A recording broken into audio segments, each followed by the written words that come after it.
He was the last known member of his people. This is Today in California History. On August 29, 1911, a lone figure stepped out of the Northern California wilderness. He had no name and spoke a language no one in the town of Oroville had ever heard. What he carried was the memory of an entire people. He was the last surviving member of the Yahi and came to be known as Ishi.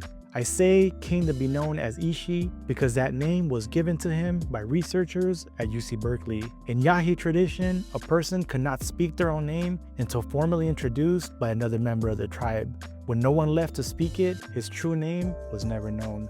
Before European settlement, the Yahi were already a small tribe with just a few hundred members. But the arrival of the 49ers brought violence and devastation. By 1873, only 20 remained. By 1890, it was just Ishi and 3 others, until one by one, they passed, until Ishi was alone. When he finally came out of hiding, starving, and seeking help, local law enforcement in Oroville placed him in protective custody and contacted UC Berkeley. The anthropologist from the university quickly realized the magnitude of his survival and took him in and worked to preserve what remained of Yahi language and culture. Ishi spent the last 5 years of his life working at the Phoebe A. Hearst Museum of Anthropology, where he demonstrated tools, told stories, and shared the traditions of his people. But while he's often portrayed as a willing collaborator, the reality was more complicated. His role resembled indentured servitude.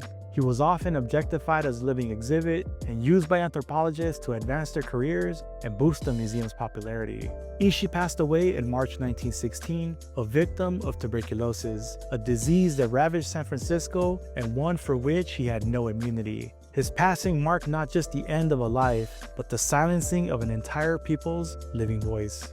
For your daily dose of California history, make sure to follow me, your history homie, Howser.